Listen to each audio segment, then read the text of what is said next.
Respected all the officers of NCC, GCI ma'am, and my all brave cadets. So cadets, Jai Hind, Jai Hind, Jai Hind. देखो मैं आंखों से बहरा और कान से अंधा हूं थोड़ा सा, मुझे आवाज नहीं आ रही थी।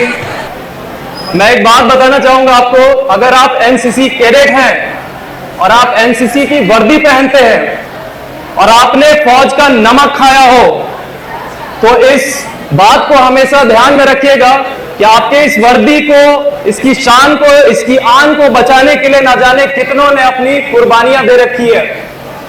और याद रहे मेरी ये दो लाइन कि जिस देश में अगर तुम पैदा हुए और उस देश के अगर तुम भक्त नहीं, तो ना मां का तुमने दूध पिया है और बाप का तुम में रक्त नहीं।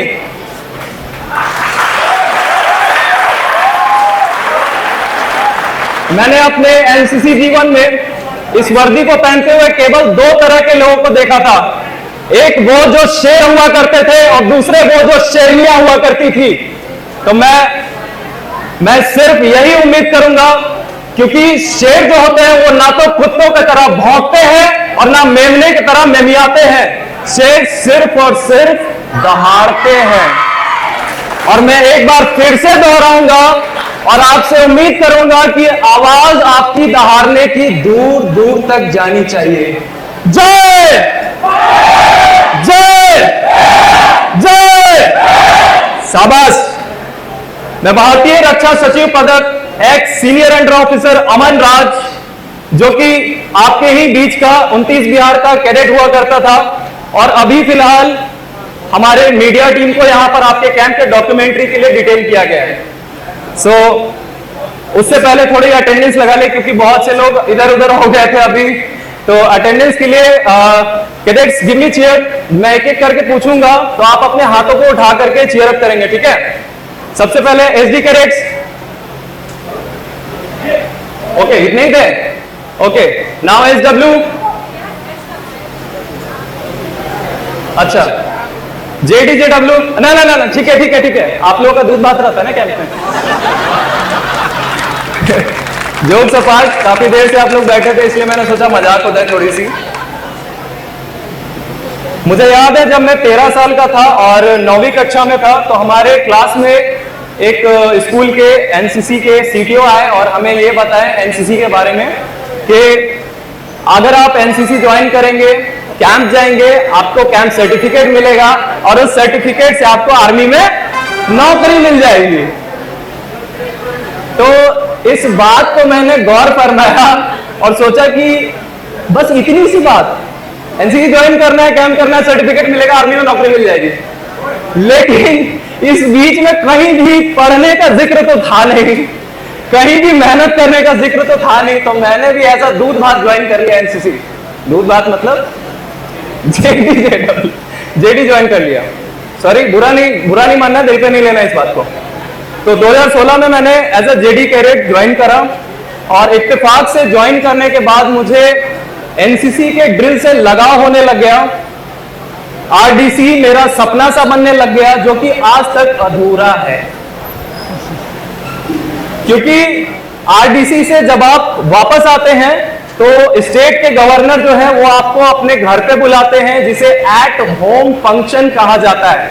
और आपके माता पिता के साथ आप वहां पर जाकर के अवार्ड रिसीव करते हैं गवर्नर से। एम आई राइट सर?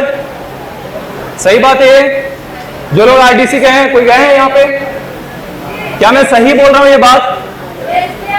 ओके, तो एक ऐसा लड़का जो घर पे निकम्मा हो, उसको अगर एनसीसी ज्वाइन करने के बाद उस उम्र में अगर गवर्नर से अवार्ड मिल जाए तो इससे बड़ा और क्या हो सकता है अपने माता पिता को गौरवान्वित फील कराने के लिए? हो सकता है, नहीं हो सकता है? तो मैंने भी सेकेंड ईयर जेडी में आरडीसी के लिए सिलेक्शन में पार्टिसिपेशन लिया, लेकिन मेरी हाइट थी इतू सी। कोई है इतना सा? इस हाइट की वजह से मुझे रिजेक्शन मिल गया। फिर मैंने एसडी कैडेट ज्वाइन करा 29 बिहार बीडी कॉलेज से, जहां पर पूरे 1 साल हमें पूरा रगड़ा पट्टी दिया गया, पूरा कड़े मशक्कत के साथ ट्रेनिंग कराई गई, क्योंकि हमारे वहां पर उस्ताद थे एनो लेफ्टिनेंट राहुल सिंह सर, जो कि हमारे उस्ताद थे and one of the best teacher of my life, जिनसे मुझे बहुत कुछ सीखने मिला था। तो 1 साल के रगड़ा पट्टी के बाद सेकेंड ईयर में आरडीसी के लिए सिलेक्शन में पार्टिसिपेशन होती है। सही बात है? सही बात है। मैंने कहा था शेर और शेरनियां मेमने की तरह मेमियाते नहीं है। सही बात है? ओके, तो मैंने भी सेकेंड ईयर में आरडीसी के लिए सिलेक्शन में पार्टिसिपेट के लिए यहाँ कैंप ज्वाइन किया, लेकिन उस समय हमारा 12th का भी पीरियड चल रहा था और अक्टूबर में आरडीसी का जो क्राइटेरिया लेटर आता है डीजीएनसीसी से, उसके साथ साथ एक हमारा लेटर और आता है जो कि बोर्ड एग्जाम के डेट आते हैं उसमें। तो हमें आरडीसी के लिए मालूम हुआ कि 25 दिसंबर को यहां से दिल्ली जाना है और 4 फरवरी को वापस पटना आना है वहां से। और जो हमारे बोर्ड एग्जाम्स के डेट शीट थे, उसमें बोर्ड के एग्जाम की एक स्टार्टिंग डेट थी 1 फरवरी, यानी कि 3 एग्जाम छूट गए रहते अगर वहां होते, इसलिए मुझे एक स्टेप पीछे लेना पड़ा और मैं सेकेंड ईयर में भी नहीं गया। थर्ड ईयर, जिसे एनसीसी में डू और डाई चांस करते हैं अचीवमेंट के मकसद से। Am I right? तो थर्ड ईयर में हमने फिर से अपने आप को उस लेवल के लिए तैयार किया और पूरी मेहनत करी आरडीसी के लिए। लेकिन 2020 का वो साल था और आप सबको अच्छे से पता होगा कि 2020 में लॉकडाउन चल रहा था, पता है? ठीक उसी तरीके से हमारे पास एक डीजीएनसीसी की तरफ से क्राइटेरिया लेटर आती है जिसमें सब कुछ ठीक था, बस एक लाइन की बदलाव थी। 24 दिसंबर को हमें यहां से दिल्ली निकलना था, ये पहले लाइन में लिखी थी। दूसरे लाइन में ये लिखी थी जो कि हमारे group commander brigadier Praveen sir ने सबके सामने ग्राउंड पे पढ़ा था।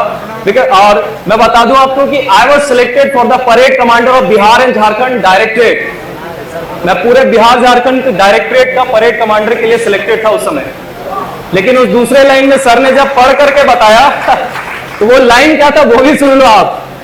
वो लाइन ये था, only 18+ cadet can join RDC 2021 and I was only a cadet who was 17.5 years old।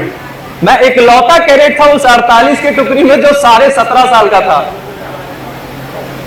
खैर, ये सभी बताने के कारण मैं आगे बताऊंगा आपको।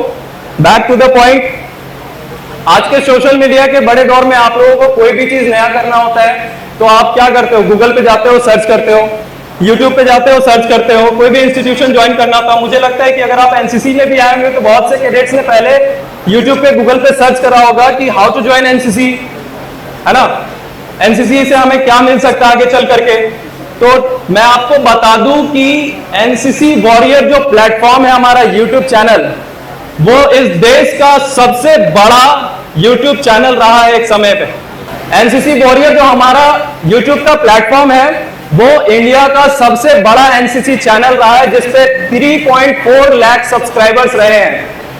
लेकिन अफसोस की बात यह है कि पिछले साल वो चैनल हैक हो गई थी। उसके बावजूद हमने दोबारा उस चैनल को क्रिएट किया और अभी प्रेजेंट में 1 साल के बाद 85,000 सब्सक्राइबर हमें आप लोगों ने दोबारा से दिया है। इंस्टाग्राम पे हमारा पेज एनसीसी वॉरियर करके है, जो कि डीजीएनसीसी द्वारा चलाया गया इकलौता पेज है, नेशनल कैडेट कोर करके। वो नेशनल कैडेट कोर जो पेज है वो हमारे एनसीसी वॉरियर को भी फॉलो करती है। हाल ही में मैंने एक नया काम भी शुरू किया है, उसी के बारे में मैं आप सभी के सामने इतने देर से डिस्कस कर रहा था। वो काम है यूट्यूब पे पॉडकास्टिंग का।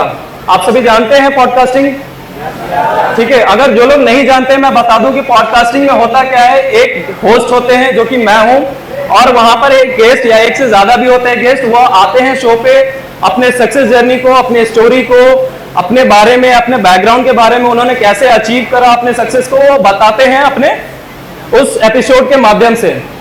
और मजे की बात मैं आपको ये सब इसलिए बता रहा हूं क्योंकि हमारे शो की पहली गेस्ट आप सभी के बीच से निकली हुई ही कैडेट है। मैं अगर नाम बताऊं तो शायद आप में से कुछ लोग बता देंगे कि आप जानते हो। उनका नाम है मिस मैथिली मृणालिनी। कोई जानता हो तो हाथ ऊपर करें। लड़कियां ज्यादा जानती है, ओके, एक एसडीडी जानता है, ओके। मिस मैथिली मृणालिनी जो है वो एनसीसी में all India best cadet rank 3rd achiever भी है, और आफ्टर एनसीसी उन्होंने अपने यूनिवर्सिटी से इलेक्शन लड़ करके पटना यूनिवर्सिटी की फर्स्ट फीमेल प्रेसिडेंट भी बनी है, जिसकी वजह से हमने उन्हें अपने शो पे पहले गेस्ट के तौर पे इनवाइट किया था। और मैं अभी आपके सामने हाईलाइट कर दूं कि दूसरी गेस्ट आप सभी के कैंप में, आप सभी की चहेती, आप सभी के बीच अभी एंकरिंग कर रही थी, जिनका नाम है जीसीआई ऋचा मैम, वो होने वाली है। अब मैं बता दूं कि उस शो का नाम है एट होम शो। क्या नाम है? At home show. ये शब्द रखने के पीछे मेरे जीवन में एक बहुत ही महत्वपूर्ण भूमिका रखी है, और वो भूमिका ये थी कि ये जो शब्द है वो मेरे लाइफ से कहीं एक जगह से मिस रह गई थी।